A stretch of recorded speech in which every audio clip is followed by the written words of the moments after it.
我一直以为牛骨只有在四川才有，然后今天惊奇的发现，原来意大利人并不只会做披萨。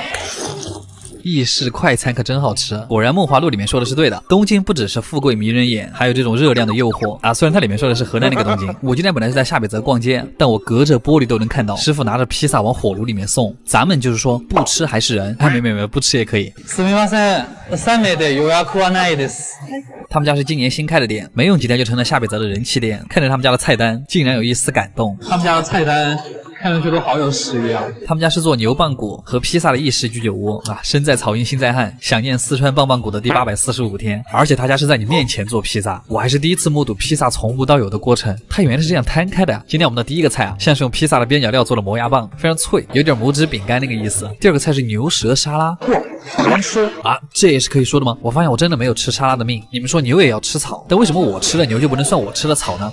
不管，活到150。接下来是一碗巨香的菜，橄榄油炖的口蘑加香肠和鸡胗，旁边还配了一个小面包，肉眼可见的热量。先吃一口鸡胗，入口就是油，满满的橄榄香味，它已经渗透到鸡胗的每一个细胞里，感觉像是先用橄榄煮过再煎，保留着嚼头，然后口蘑加香肠，这一口吃到了橄榄里面煎的蒜末。果然一餐是最接近中国人口味的欧洲料理。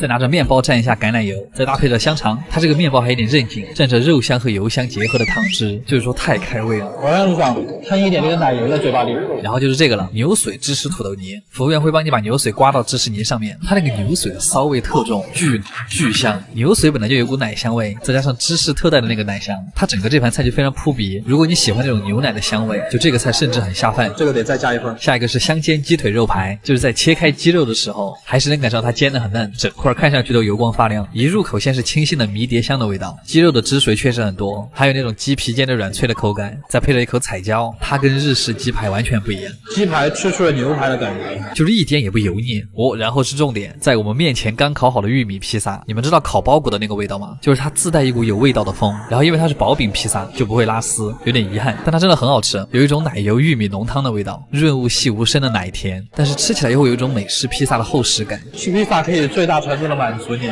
然后下一个菜，这个大骨头端上来的时候，什么呀？我一个疑问，这东西要怎么吃啊？服务员说这个是他们家的限定菜，我也没想到会是这个样子。它虽然很大，但它整个感觉烤的还是很软烂，拿叉子轻轻一扯就撕开了，凑近还能闻到表面的焦香，还有淋在上面橄榄油的香味。拎起来的时候，肥肉的油都在往下滴，骨头的肉是剔下来的，做成了卷肉烤的，肥肉的部分特多，甚至有点像在吃肥肠，而且它又撒了孜然，就像孜然肥肠一样。切开之后里面还是粉嫩的，哇，还是挺鲜嫩多汁的，甚至里面还有脆骨，嘎吱嘎吱的，太顶了。尝试着配了刚才的土豆泥吃，肉和蔬菜都有了，又可以活到150了。教练就是意外的好吃，我们现在加点菜。万没想到，意大利人也吃生肉啊，不过是生的马肉，不难吃，但是也不怎么好吃，就是不如和牛，更像包子馅儿了。马肉有一种淡淡的草香，肉还是很嫩的，就是我不喜欢吃菜啊。真的吗？今天吃了猪牛鸡，最后再点一个羊，油炸羊肉球，看起来像可乐饼又像狮子头，下面是一层芝士土豆泥，羊肉末的膻味是最重的，而且它里面的肉打得很细，搭配着土豆泥还是挺过瘾的。他们家就非常的适合年轻人来，巨便宜，而且特过瘾。那个玉米披萨我是真的爱了，阿基推荐指数9分，哇，好高，卡玩意儿。我一直有个疑问，喜欢吃法餐的人到底是喜欢它什么？本人因为最近吃的太好，体重又成了上升趋势，所以又怀念起了以前做大冤种的时候啊，不对，是吃法餐的时候，而且法餐还没什么人看。终于又到吃法餐的日子啊！今天吃的这家店位于东京的涩谷，涩谷是一个什么地方？就是那个在日剧里面经常能看到的地方，非常的乱，当然是乱花渐欲迷人眼的那个乱，它比较像成都的春熙路或者太古里。怎么又在说废话了？法国人不讲话，我们开始吧。装修非常有法国氛围感，但跟我们又有什么关系呢？这是一家以可持续为理念在做的餐厅啊，说白了就装。我们点的还是他们家最贵的套餐，第一道菜造型有点好看，哪个可以吃哪个不能吃我们也不知道，但是我相中了这个马卡龙，其实还挺好吃，层次分明，外酥里软。下面这个一小杯像是果冻上面放了2个小虾，它其实就是果冻包裹着芝士，口感非常奇妙。然后是一个法式薄饼，上面搭配了一点肉末和一些草，这种菜一般分量小到尝不出什么味儿，不过还好这种高级法餐厅一般还会给你一个比较软的面包，而且这种法棍和面包可以无限加，就是说如果不要脸的话可以一直把他们家吃到破产。但它这个烤的软面包是真的很好，它有一股淡淡的奶香和酵母的味道，涂上一大坨黄油，比刚才的前菜还好吃。接下来切入正题，就是在法餐店里面摆盘越精致的菜，你越不知道它是什么菜非常的可持续，大自然的味道。它这个底下的薄片吃起来像饼干，上面是几片黑松露，还有一小坨鹰嘴豆泥。旁边的玻璃杯里终于见到了今天的第一坨肉，给了好大一块鲍鱼啊！他把里面那个鲍鱼做的非常的软，然后这一整个小碗吃起来很像那个中华海草，就是酸酸甜甜，清爽开胃。然后是这家店的招牌菜，长得像鲷鱼烧，但是打开之后别有洞天，里面是一块煎的已经色泽诱人，饱和度拉满的香煎鹅肝，就是用叉子戳进去都感觉不到任何力道，牙齿一口咬下去，那个油水瞬间从每个细胞里面爆开，那个绵密的鹅肝带上一点稍微甜口的酱汁，甚至还吃出了红烧肉的感觉。油脂带来的快感指的就是这个了。但我还是更喜欢土豆泥配鹅肝，这两个口感绵密的东西配起来就是一绝。这个黑色的鱼我怀疑它就是纯装饰，搭配起来吃也没有任何的帮助。接下来是个很怪的菜，服务员说是要把碟子里面的菜放到杯子里就是说一顿操作猛如虎，评分只有2.5，果然装还是得看法餐。然后这个菜我不敢讲太多荤蘑菇，它里面那个抄手怎么说呢？它的皮儿超级的厚，可能是法国人对中华料理的误解。下一个菜，服务员说它是美国热狗，但是它到了法国就自动缩小了，可能法国人的尺寸和美国人还是有点不一样的。然后龙虾端了上来今天的第一次心动，感觉终于有点不是只给名媛吃的东西了，其实还挺大一只的，肉质还是很紧实的，好像是和超市的不太一样。其实开始吃饭之前，服务员就已经把活虾拿到我面前给我看了一眼只是没拍到。它是甜辣的红酒风味，好吃，但就是没吃够。最后的主菜是一盘鹿肉，我的最爱，还是那股熟悉的介于山和心之间的味道，就是那个木头的药材味，那股木头的味道很明显，那个味道真的吃一次就上头了，可能是3分熟的样子，特粉嫩，然后中间的部分嚼起来特别细腻，还有旁边焦焦的玉米，非常的大自然。炭烤的玉米不用啃着吃，感觉好奢华然后是吃芝士，它会让你先选几种，然后搭配着这个法棍片一块吃，就是我有点吃不来。然后就是法餐里面非常复杂的一个部分，最后的甜品，一般法餐的甜品分为3个菜，第一个豆腐冰淇淋，第二个桃子，第3个就是蛋糕，它们都巨甜，好的我们全部吃完了，就是没有吃饱。反正每次吃法餐都没吃饱，我们就当做了个慈善，减了个肥好了。垃圾推荐指数7分，好贵呀！烧鸟，每一次我来吃烧鸟的时候，评论区都会有人说，哇，你好有钱啊！但其实日式烧鸟是在日本非常平民化的一种美食，因为古代的日本根本就没什么可吃的，猪啊、牛啊、羊啊这些老百姓根本吃不起，然后不知道为什么鸡特别便宜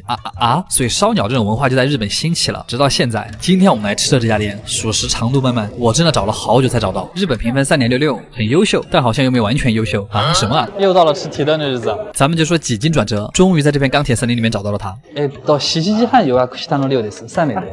废话说太多，我们开始吧。店里的氛围还是很装逼的。今天的第一口，它好像是一个寿司，但我不太确定。这一口下去，仿佛吃了一口在海里游泳的鸡，鲜还是很鲜的，毕竟有鱼子酱。我就在想，你们说古代人有吃过鱼子酱吗？咸中带一点点海胆那个甜味儿。接下来是玉米浓汤，日本人特别喜欢在里面加芝士，然后是姜葱生鸡肉搭配了一片美瞳，好怪哦。好了，在这些可以有但是没什么必要的菜之后，终于进入了今天的正题。第一个串鸡心管卷，好绕口。这个部位好像平时没怎么吃过，一口下去那个血管里面是滋滋冒油。或许你们吃过那个九转大肠，里面那个油的味道就和它很像。看这个油光发亮的表面，这个就是真实的诱惑。脆的内脏卷着软的内脏，口感特别丰富。接下来是我们最爱的蔬菜虽然我不喜欢吃，但大家还是多吃比较好。好像是我的错觉，他们家每一串的分量好像都比较斯文，不是我抠，是我吃到现在根本没什么感觉。里面粉嫩半熟的鸡胸肉看着就很软弹，发挥依旧很好，进嘴之后那种龟苓膏的吃感，再搭配一点芥末和生姜，你就会发现好的烧鸟店有个特点，就算是鸡胸肉都可以嚼出油水。它上面那个芥末生姜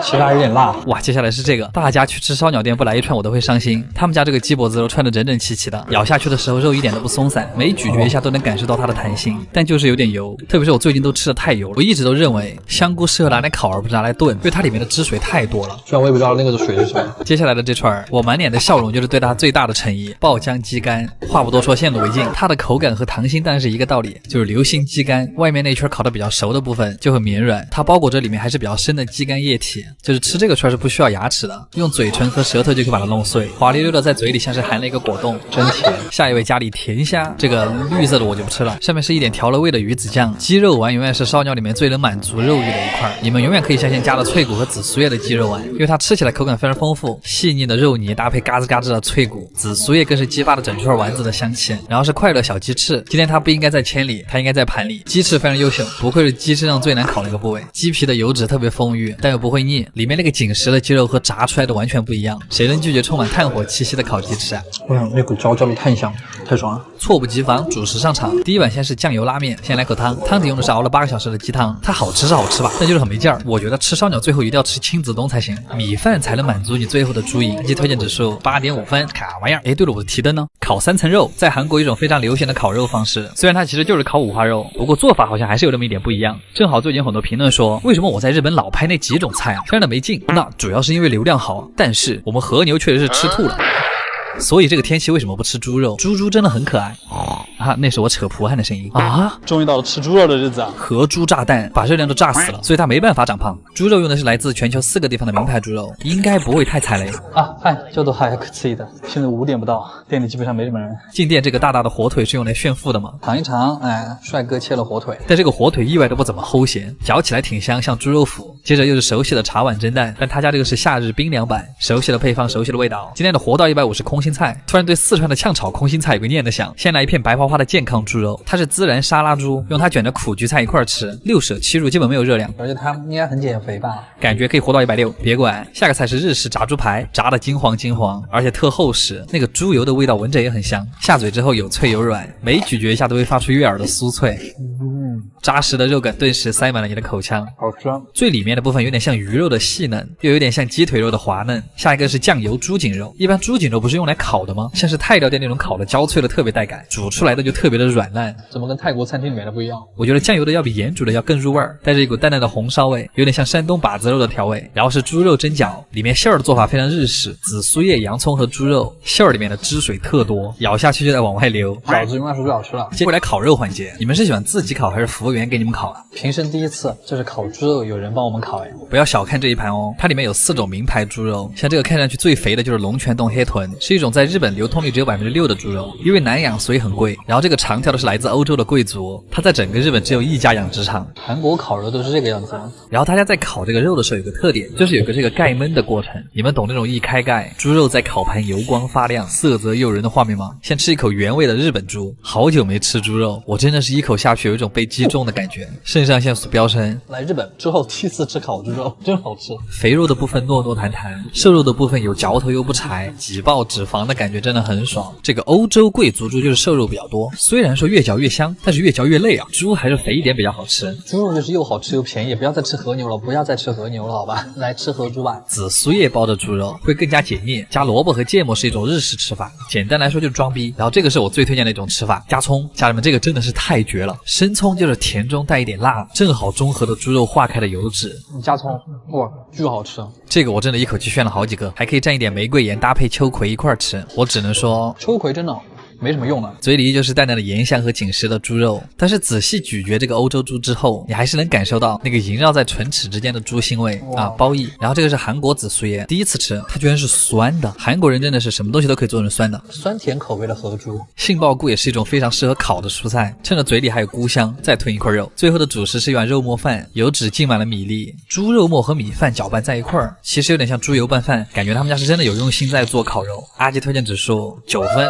非常的惊喜。卡玩意儿，大家都说人是铁饭是钢，一顿不吃饿得慌，所以没错，又到了吃米饭的日子。今天这家店有够神秘，没有指示牌，连个门面都没有。好黑啊！我也是在杂志上面看到的它，一家东京新进的怀石料理。今天依旧不用点菜，又是被安排好的一天。他们家的特色菜就是米饭，一开始会有5种米给你选择，我们也是第一次来，那就选这个最贵的吧，幻之米，非常的装。那我们开始吧。不愧是新进怀石，前菜都非常的精致，像运动系法餐。第一个菜，冬瓜海胆海鳗，冬瓜已经煮得特别的软烂，感觉80岁的爷爷拿掉假牙都可以吃。冬瓜好吃，海鳗吃起来还有点鲜甜，不过它整体的味道都很清淡，清新装逼的味道。这个是番茄芥末纯菜，该怎么形容这个味道呢？它像是有股奶味的鼻涕，但是又有一点淡淡的果酸味，不过也不难吃，就是越吃越饿。它的前菜好多啊，这个像东北的冻肉居然是甜的，里面还有个很大块的无花果果肉，吃起来冰冰的，有点像果冻。这一整盘的味道就是特别的夏天，爽口开胃。这一小坨是豌豆饭团，就是比较有嚼头的糯米饭，有点粘嘴。好饿，今天不是来干饭的吗？最后一碟的红薯也是甜的，总之吃出了五谷杂粮的感觉，都很清凉。接下来是刺身拼盘，第一口煎鱼，不出意外的很腥，好腥，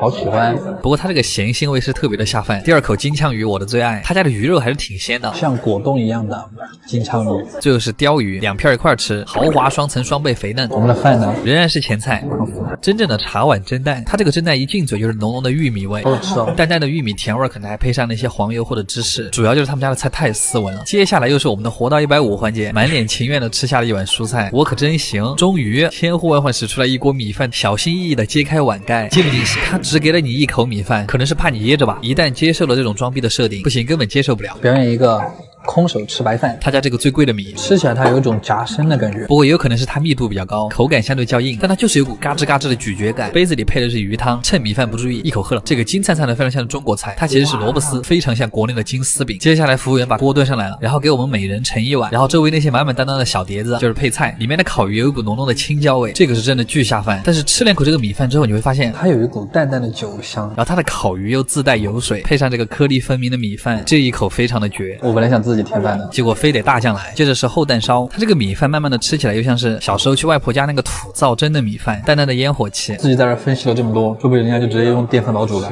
再配上一点小银鱼，还有肉末，就吃起来特别的早餐。但是这么优秀的米饭怎么能少得了寿喜烧？他们家还真的有蛋液卷着和牛，再配上一口米饭，和牛的油脂，蛋液的滑嫩，它永远都是我长胖的理由。开启了刨饭模式，寿喜锅果然能激发出米饭最大的香气。以前好像还没有这么认真的吃过米饭，今天算是一个新认识，好吃。阿基推荐指数8分。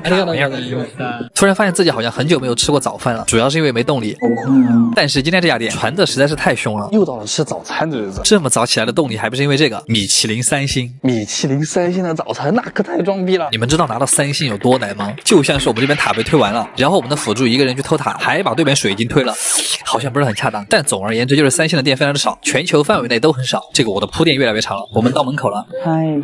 不愧是京都的7大名店，他家有400多年的历史。400多年前你在干嘛？德川家康已经统一全国了，而你还在纠结怎么牵隔壁同学的手。早饭不长胖，我们开始吧。有一说一，他们家的餐具是真的很精致。第一个是可以拆分成3层的葫芦器皿，第一盘里面有半熟蛋、油菜和蚕豆，还有一块鱼饼，叶子包着的是未知食物，也就能塞个牙缝吧。浅尝一下，半熟蛋煮的还是不错的，蛋黄由外而内是凝固转为溏心，还可以，口感温润甜糯，甚至像在吃布丁。再来块鱼饼，普普通通；吃一口芝麻油菜，普普通通；再来颗蚕豆，普普通通。哈哈，可以这样讲吗？放屁豆。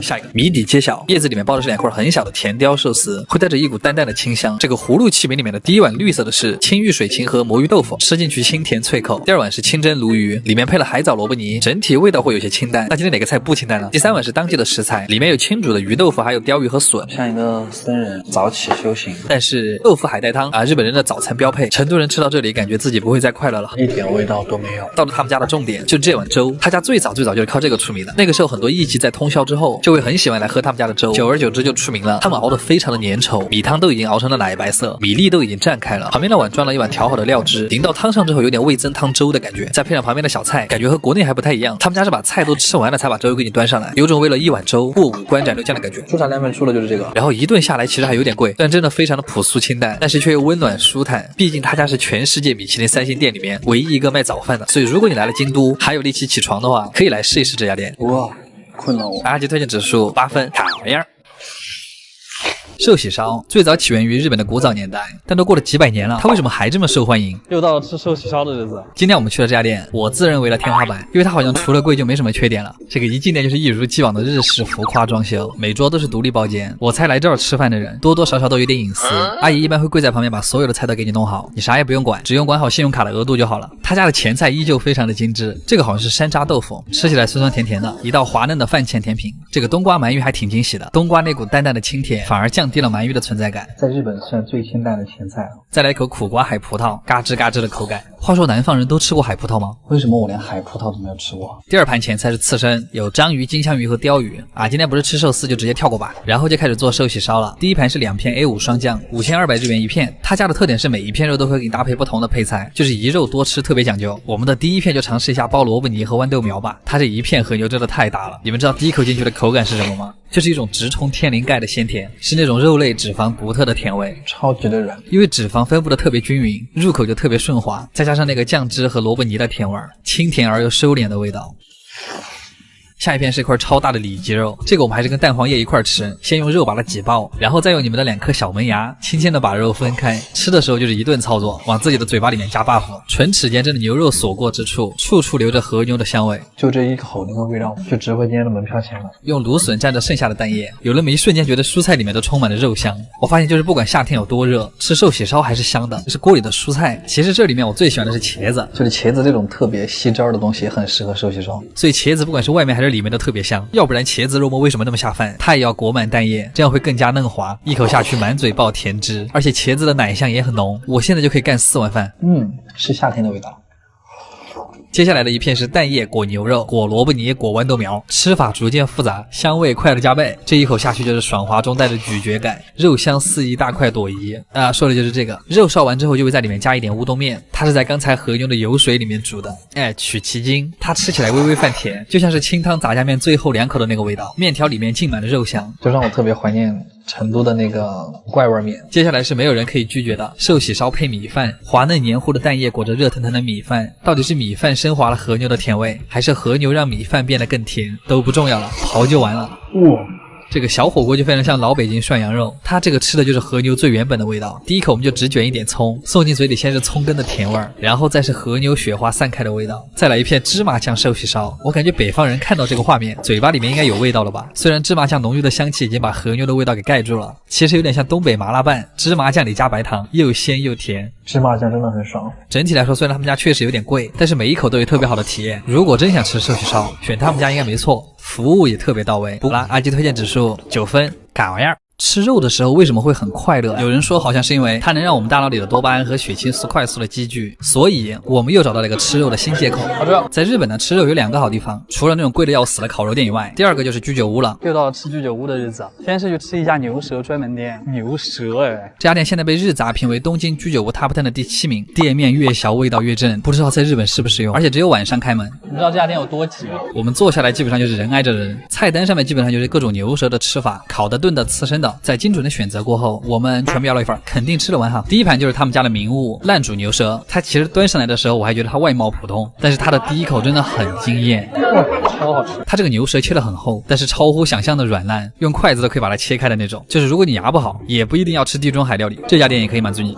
压上，我估计这得炖了6-7个小时才能达到这种口感。上面撒了一点胡椒粉，微微辛香的味道点了睛，丰富了牛舌的口感。空吃的话可能会有点腻，搭配一点芥末，你可以一个人炫2盘，你甚至不用嚼它。烤牛舌就完全不一样了，这个口感特有韧劲，像烤鸡胗。它这个虽然没有那种高级烤肉店里面外国模特给你烤的那么好吃，但是它过瘾啊！它带着一股独特的木炭香气，肉感弹牙，像是舌尖肉的那种越嚼越香。配菜给的是卷心菜泡菜，一起吃像是在吃东北烤肉加酸菜，非常的地道。太绝了！好，来继续下一盘，然后这一盘是红酒牛舌，听起来就是满满的西洋风。这叫平价法餐吗？和风的红酒酱是在长时间的炖煮下，已经完全炖进了牛舌肉里面，配上一点黄芥末，红酒的香味会在你咬开牛舌的一瞬间漫到整个口腔。明明是炖煮的丝丝分明的牛舌，但是那种柔软的口感会有一瞬间让你以为在吃棉花糖，上下的牙齿一碰，牛舌就下来了。它已经没了，在我的嘴巴里边消失了它。还有这个面包片也是一个非常重要的东西啊，牛舌的肉汁配上红酒，再灌注到面包里面，有法餐那味儿了。这个面包都没刚才那个牛舌软。炖魔芋块也是超级入味，这个牛舌相对小块一点，它这个汤鲜的像那个翘脚牛肉的味道。我敢说用这个泡饭，我2口刨1碗，再撒上一点六婆，我安详。而且我特别喜欢汤里有魔芋，就像奶茶里面要有一点珍珠和椰果一样。它这个清煮的牛舌汤莫名有种关东煮的感觉，里面有薄切的牛舌，还有豆腐和萝卜片，汤喝起来很清甜。哇，它就是日本家庭料理的味道，软嫩鲜甜的豆腐就很棒。最后的主食是烤饭团，据说古时候武士们上战场的时候，他们就会在兜里揣这个东西啊，但它其实并没有那么好吃，看上去像是外脆里嫩，但实际上是外焦里深。但这家店有一说一，我很喜欢，一家从昭和年间就一直专心做牛舌的小店，虽然店里有些挤，但是这种和谐的氛围就非常的适合下班之后和同事过来炫2盘。阿基也真的很热情，喜欢这种传统居酒屋的氛围。阿基推荐指数8分，看回样。我一直想不通一个事儿，水饺这么好吃的东西，日本为什么那么少？于是我就在东京搜到了这家店。又到了吃中餐的日子，他们家现在非常的有名，因为他最近上了日本的米其林推荐榜。那么简单的概括一下，大概就是牛逼。すみません。中国語話せますか？啊，太好了！我跟你们也是一样，第一次吃个水饺都要预定。什么呀？这是他们家点酒的菜单。但这种武侠剧里面的册子真的超酷，好吗？我们2个把所有饺子都点了一份，放心吧，吃得完。第一个菜棒棒鸡，但这个和我在四川吃到的好像不太一样啊。红油的辣椒呢？它像是上海味道的棒棒鸡，麻酱味特别浓，吃起来的第一个感觉就是特香特甜。我这个川渝味还是想念红油香辣棒棒鸡。现在的减脂餐又达标了。下个菜是皮蛋豆腐，感觉好像国内很多地方都有这个菜，这个好像还是一个福建的名菜。我不喝酒，我不抽烟，但是我吃皮蛋。皮蛋那股特殊的汽油香味和滑嫩的口感，超级下饭。想起了在四川经常吃雷椒皮蛋，要是有一点折耳根就好了。然后就是今天的第一盘饺子，煎饺，老板给它取名字叫花饺子，摆的这种花的形状，还有我们中华的它这个底盘煎的真的很漂亮，完美光滑的一个曲面。先来一个原味的，什么都不蘸，它这个一口下去里面是会真实爆油的，饺子的底部煎的脆脆的，其实就很像国内吃的锅贴。我一下不知道应该怎么形容饺子的好吃，但是就是一口回到家乡的感觉，里面有香菇、葱、木耳和猪肉，就像是3鲜馅儿的锅贴。接下来是一盘四川风的辣油饺子，每个饺子的上面都调好了熟油、海椒和香菜，这个看着就很香。饺子一进嘴，最先感受到的就是辣子的香气。他们家的饺子皮真的很薄，里面就是最纯正的肉馅儿，为了突出辣油的香气，它那个辣油是泛甜的。太费饺子，